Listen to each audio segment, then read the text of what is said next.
नमस्कार, hello India. आप देख रहे हैं, मैं आपके साथ सागर मिश्रा। एक बड़ी खबर के साथ शुरुआत। चार धाम यात्रा को लेकर एक बड़ी खबर। खोला गया बाबा केदारनाथ धाम का कपाट। सुबह 6:20 पर कपाट खोला गया। सीएम धामी वहां पर मौजूद रहे। 35 क्विंटल फूलों से मंदिर को सजाया गया। चार धाम यात्रा को लेकर यह बड़ी खबर। भक्तों को इंतजार था कि आखिर बाबा के कपाट कब खुलेंगे, और अब केदारनाथ धाम के कपाट खुल गए पूरे विधि विधान के साथ। और भक्तों के जो हुजूम लगने का सिलसिला है वो भी लगातार जारी है। केदारनाथ धाम के कपाट खुले। आज से भक्त दर्शन कर सकेंगे। केदार क्षेत्र की अगर बात करें तो विष्णु जी के अवतार में नर नारायण को शिव जी में दर्शन दिए गए थे। 12 ज्योतिर्लिंगों में से एक है केदारनाथ का मंदिर। केदारनाथ धाम के कपाट भक्तों के लिए खुल गए। 12 ज्योतिर्लिंगों में 5वां है, और यह मंदिर उत्तराखंड के रुद्रप्रयाग जिले में।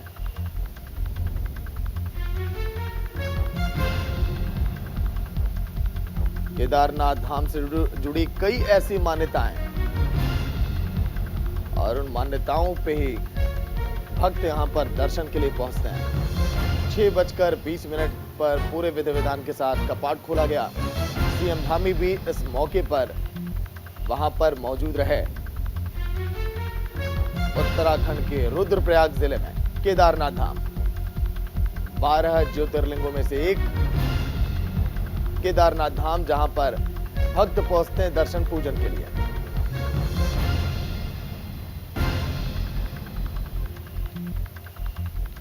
हजारों की तादाद में इस समय भक्त वहां पर मौजूद हैं। श्रद्धालुओं का हुजूम उमड़ता है। 35 क्विंटल फूलों से मंदिर को इस समय भव्य तरीके से पूरा सजाया गया है।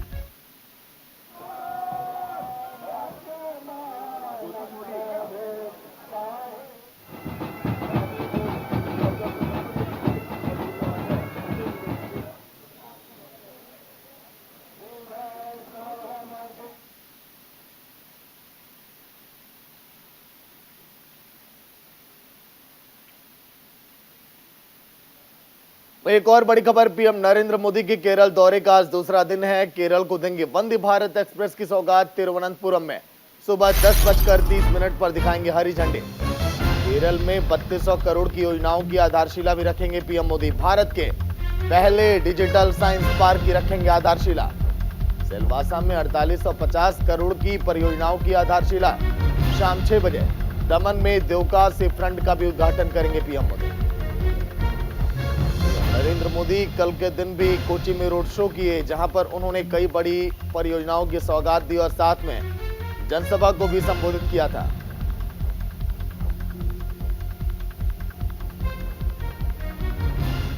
₹3200 करोड़ की सौगात केरल वासियों को आज के दिन मिलने वाली है। यह कल के दिन की तस्वीर जब पीएम नरेंद्र मोदी कोची में रोड शो कर रहे थे।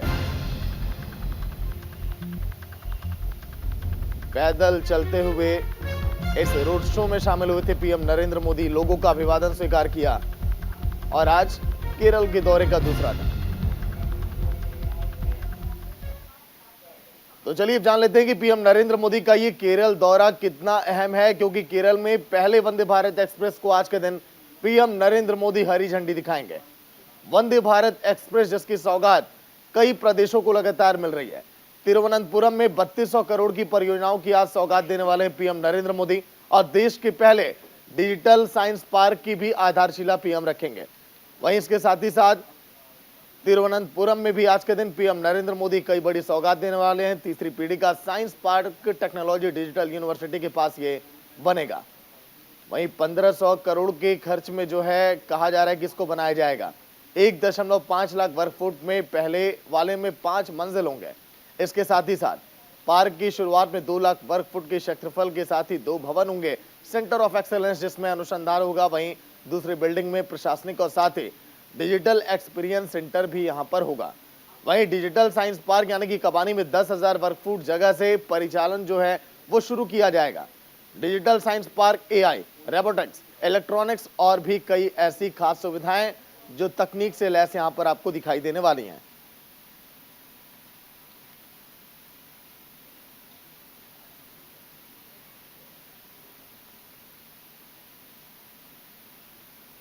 वहीं लखनऊ से एक और बड़ी खबर, सीएम योगी को मिली जान से मारने की धमकी। 23 अप्रैल की रात ये धमकी भरा ये संदेश आया। डायल 112 के मुख्यालय में मैसेज ही आया। यूपी एटीएस समेत सभी एजेंसियों को सूचनाएं दी गई है। एफआईआर दर्ज की गई, मामले की पड़ताल अब की जा रही है और पुलिस अब जांच में जुटी है। रेहान नाम के युवक का नाम इस पूरे मामले में सामने आ रहा है, जिसने ये धमकी भरा मैसेज ये किया है डायल 112 पर। डायल 112 के मुख्यालय में ये मैसेज। हौसले कितने बुलंद हैं इन लोगों के। लगातार इस तरह के धमकी भरे कॉल केवल सीएम योगी को ही नहीं, कई ऐसी सेलिब्रिटियों और नेताओं को भी पहुंचे हैं। जिसके बाद जांच शुरू की गई तो वो सलाखों के पीछे हैं। तो अगर आप बदमाशी भी करेंगे तो ऐसे में कार्रवाई तो होगी। सीएम योगी को जो जान से मारने की धमकी मिली है, डायल 112 के मुख्यालय पर मैसेज ये गया था। एक और बड़ी खबर, राहुल गांधी का केंद्र की सरकार पर हमला। कर्नाटक में चुनाव प्रचार के दौरान उन्होंने हमला बोला, अमीर लोगों की मदद के लिए जीएसटी लाया गया, ये कहा राहुल गांधी ने। राहुल गांधी का केंद्र पर यह बड़ा हमला। राहुल गांधी ने जमकर हमला बोला। कर्नाटक में चुनाव प्रचार के दौरान राहुल गांधी जहां जहां पर जा रहे बीजेपी की नीतियों पर सवाल उठा रहे हैं। अमीर लोगों की मदद के लिए जीएसटी लाया गया, ये कहा है राहुल गांधी ने। कांग्रेस के पूर्व सांसद, केंद्र में हमारी सरकार बनने पर जीएसटी हटाएंगे। कर्नाटक में बिना 40% कमीशन के कोई काम नहीं होता, और तो और देश के उद्योग और पूंजीपतियों को सौंप रही है बीजेपी। कर्नाटक में कांग्रेस जीतेगी 150 से भी ज्यादा सीटें, ये दावा किया राहुल गांधी ने। हालांकि इस समय बीजेपी जेडीएस के गठबंधन वाली सरकार कर्नाटक में, लेकिन उम्मीदें हैं। ओपिनियन पोल और कई ऐसे सर्वे हैं जो ये बयान तो कर रहे हैं कि कांग्रेस वापसी करेगी सत्ता में, लेकिन अभी 13 मई वो तारीख जब नतीजे आएंगे सामने, और फिर किसकी सभाओं में, किसकी रैलियों में, किसकी बातों में इतनी धार थी, ये पता चलेगा 13 तारीख के दिन। क्योंकि बीजेपी के तमाम दिग्गज, कांग्रेस के तमाम दिग्गज इस समय चुनावी मैदान में जमकर पसीना बहा रहे हैं। वहीं राहुल गांधी के बयान पर अमित शाह का भी पलटवार सामने आया है। सकलेशपुर में रोड शो के दौरान अमित शाह ने बोला, लोगों को गुमराह कर रहे राहुल गांधी, पुख्ता सबूत हो तो कोर्ट जाए राहुल गांधी, ये भी कहा अमित शाह ने। राहुल गांधी के बयान पर सकलेशपुर में रोड शो के दौरान हमला बोला। इस समय अमित शाह भी कर्नाटक के दौरे पर हैं और ऐसे में लोगों को गुमराह कर रहे हैं राहुल गांधी। कल के दिन की ये तस्वीरें, जब अमित शाह कर्नाटक में रोड शो कर रहे थे, उस दौरान राहुल गांधी के बयान पर पलटवार किया और ये कहा अमित शाह ने कि राहुल गांधी लोगों को भटका रहे हैं, गुमराह करने में लगे हैं।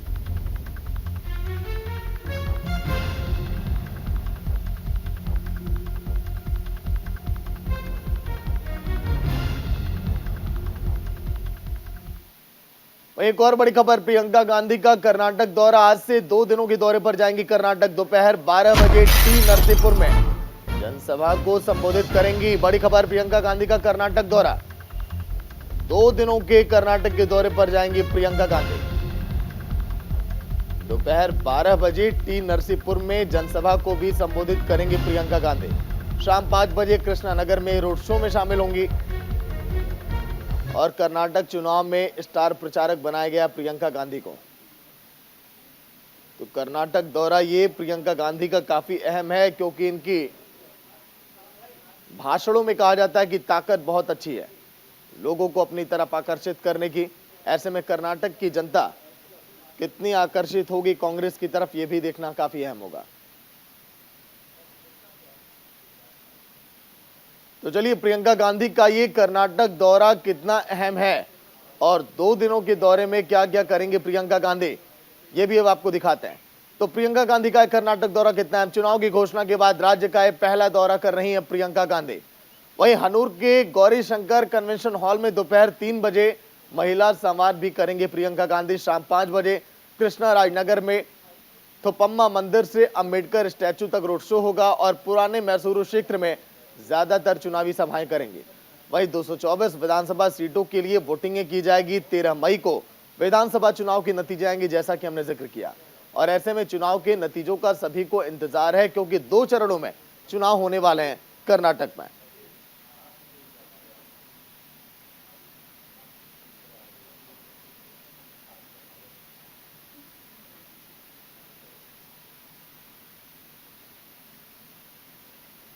प्रियंका गांधी का कर्नाटक दौरा और कई सीटों को साधने का प्रयास है प्रियंका गांधी का इस 2 दिवसीय दौरे के जरिए।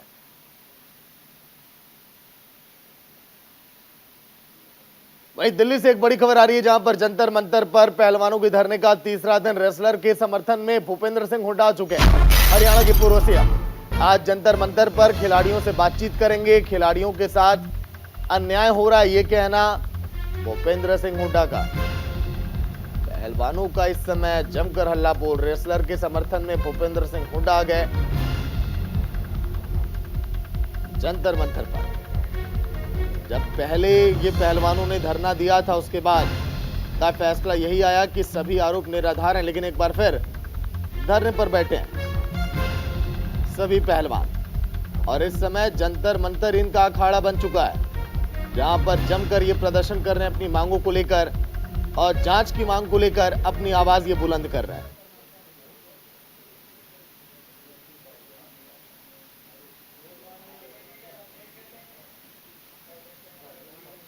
तो हरियाणा के पूर्व सीएम अगर पहुंचेंगे इस प्रदर्शन में समर्थन के लिए खिलाड़ियों के, तो फिर कितना इन्हें साथ मिलेगा। क्योंकि कल के दिन की बात है जब पहलवानों ने जिक्र किया था कि खाप के लोग अगर हमारे साथ खड़े हो जाएं तो शायद हमारी बातों को सुना जाए। खाप पंचायत के सदस्यों से भी अपील की थी पहलवानों ने। आज जंतर मंतर पर खिलाड़ियों से बात करेंगे भूपेंद्र सिंह हुड्डा, हरियाणा के पूर्व मुख्यमंत्री। लेकिन पहलवानों का ये हल्ला बोल क्यों, उसके पीछे वजह क्या, ये भी आपको जल्दी से बताते हैं। जंतर मंतर पर रेसलरों के धरने का आज तीसरा दिन है। वही भारतीय कुश्ती संघ के अध्यक्ष पर केस दर्ज करने और गिरफ्तारी की मांग है पहलवानों की। पहलवानों ने कुश्ती महासंघ अध्यक्ष पर भी यौन शोषण के आरोप लगाए। इसके साथ ही साथ 7 लड़कियों ने शोषण को लेकर शिकायत भी की थी, लेकिन एफआईआर तक दर्ज अभी नहीं हुई है। इसी साल 18 जनवरी को पहली बार यह मामला सामने आया। वहीं डब्ल्यूएफआई अध्यक्ष बृजभूषण सिंह के खिलाफ पहलवानों ने 5 तरह के आरोप लगाए थे। प्रमुख तौर पर यौन शोषण, तानाशाही, मनमानी अपशब्दों का इस्तेमाल, मानसिक प्रताड़ना, आवाज उठाने पर धमकाना, इस तरह की बातें सामने आई। ये वही बृजमोहन है जिन्होंने मंच पर एक पहलवान को थप्पड़ तक जड़ दिया था। दबदबा तो देखिए इनका बहुत है, लेकिन ऐसे में खिलाड़ी अगर मांग कर रहे हैं कि कार्रवाई होनी चाहिए, तो क्या आगे अब एक्शन लिया जाएगा?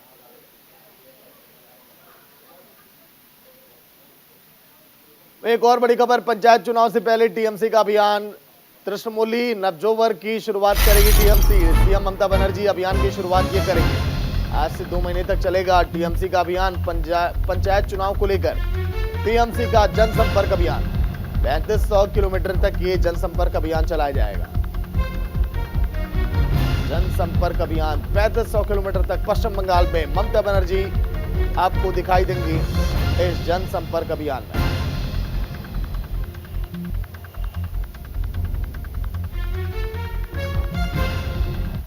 चलिए एक और बड़ी खबर, यूपी से सीएम योगी आदित्यनाथ करेंगे प्रेस कॉन्फ्रेंस। निकाय चुनाव को लेकर संकल्प पत्र जारी करेंगे। लखनऊ में बीजेपी ऑफिस में जारी करेंगे संकल्प पत्र। सुबह 9:45 पर संकल्प पत्र का विमोचन किया जाएगा। निकाय चुनाव को लेकर जारी करेंगे संकल्प पत्र योगी आदित्यनाथ। लखनऊ में बीजेपी ऑफिस में संकल्प पत्र जारी करेंगे यूपी के सीएम। सुबह 9:45 पर संकल्प पत्र का विमोचन। बड़ी खबर यूपी से।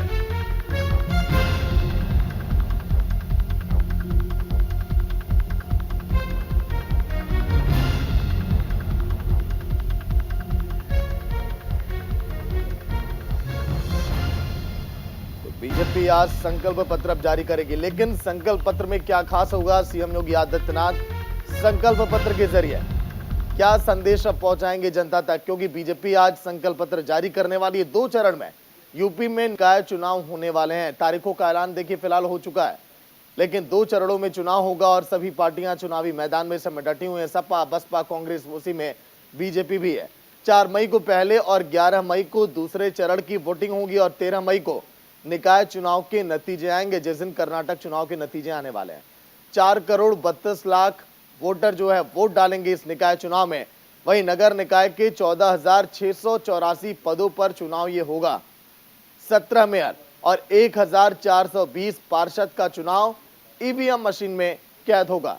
नगर पालिका परिषद के 199 अध्यक्ष और 5327 सदस्य बैलेट पेपर के जरिए यहां पर चुने जाएंगे। 544 नगर पंचायत अध्यक्ष, 7178 सदस्यों का चुनाव बैलेट पेपर से होगा। वहीं मेयर की 17 में से 9 सीटों को आरक्षित भी किया गया है। शाहजहांपुर में पहली बार नगर निगम के लिए वोटिंग होगी इस बार।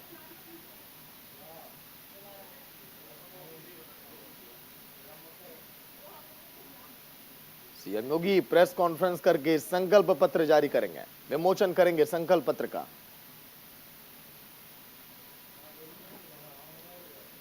वहीं एक और बड़ी खबर, यूपी में जनसभा को संबोधित करेंगे सीएम योगी। निकाय चुनाव को लेकर सीएम योगी की जनसभा रायबरेली और उन्नाव में आज के दिन नजर आएंगे सीएम योगी आदित्यनाथ। बीजेपी की नजर अब निकाय चुनाव पर। निकाय चुनाव को लेकर सीएम योगी की चुनावी सभा, आज 2 जनसभा करेंगे सीएम योगी। रायबरेली के जीआईसी मैदान में दोपहर 1:15 से 2 बजे तक जनसभा उन्नाव में। रामलीला मैदान में दोपहर 2:45 से 3:30 बजे तक जनसभा। निकाय चुनाव को लेकर सीएम योगी की आज 2 बड़ी जनसभाएं। एक और बड़ी खबर यूपी से, जहां पर 58 लाख छात्रों का इंतजार, आज जारी होगा यूपी बोर्ड का परिणाम। 10वीं और 12वीं परीक्षा के नतीजे आज के दिन घोषित होने वाले हैं।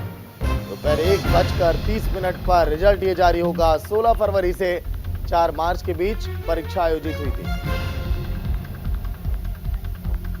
यूपी बोर्ड की परीक्षा 16 फरवरी से 3 मार्च के बीच हुई थी और 10वीं की परीक्षा 16 फरवरी से 4 मार्च के बीच हुई। 12वीं की परीक्षा इस बार लगभग 58 लाख छात्रों ने परीक्षा में हिस्सा लिया था। बोर्ड परीक्षा पास करने के लिए कम से कम 33% अंक लाना जरूरी है। इससे कम अंक आने पर परीक्षार्थियों को फेल भी घोषित किया जाएगा। पहली बार नकल करने वालों पर रासुका और गैंगस्टर एक्ट के तहत भी कार्रवाई की गई है।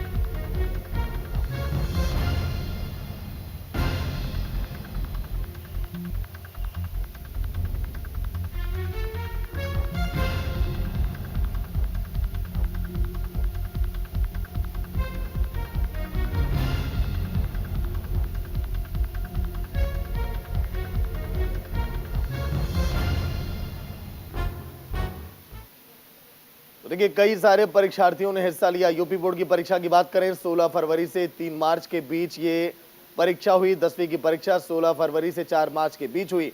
वहीं 12वीं की परीक्षा इस बार लगभग 58 लाख छात्र और छात्राओं ने दी है। परीक्षा में जिन लोगों ने हिस्सा लिया, वहीं बोर्ड की परीक्षा पास करने के लिए कम से कम 33% अंक लाना भी जरूरी है। इससे कम अंक आने पर परीक्षार्थियों को फेल भी घोषित कर दिया जाएगा। वहीं पहली बार नकल करने वालों पर देखिए बड़ी कार्रवाई की गई है। रासुका और गैंगस्टर एक्ट के तहत कार्रवाई की गई है। यूपी में इस बार नकल माफियाओं पर भी लगाम लगाई गई है। एक और बड़ी खबर आपकी टीवी स्क्रीन पर, रतन टाटा को ऑस्ट्रेलिया का सर्वोच्च नागरिक सम्मान मिला है। ऑर्डर ऑफ ऑस्ट्रेलिया से किया गया सम्मानित। ऑस्ट्रेलियाई राजदूत बैरी ओ फरेल ने दिया सम्मान। भारत ऑस्ट्रेलिया द्विपक्षीय व्यापार को लेकर यह सम्मान दिया गया। ऑस्ट्रेलियाई राजदूत बैरी ओ फरेल ने सम्मान दिया। भारत ऑस्ट्रेलिया द्विपक्षीय व्यापार को लेकर यह सम्मान। रतन टाटा को ऑस्ट्रेलिया का सर्वोच्च नागरिक सम्मान मिला है। रतन टाटा एक ऐसी शख्सियत जिनको सभी पसंद करते हैं।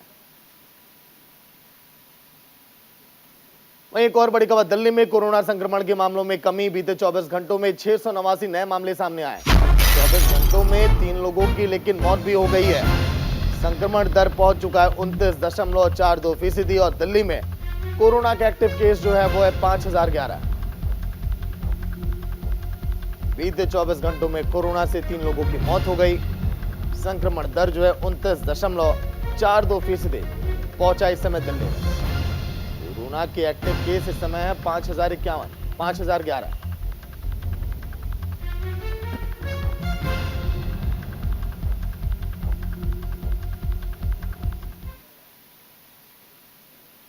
एक और बड़ी खबर, आईपीएल के 34वें मुकाबले में दिल्ली कैपिटल्स की जीत। हैदराबाद में खेले गए मुकाबले में हैदराबाद को हराया। रोमांचक मुकाबले में 7 रनों से मात दे दी है।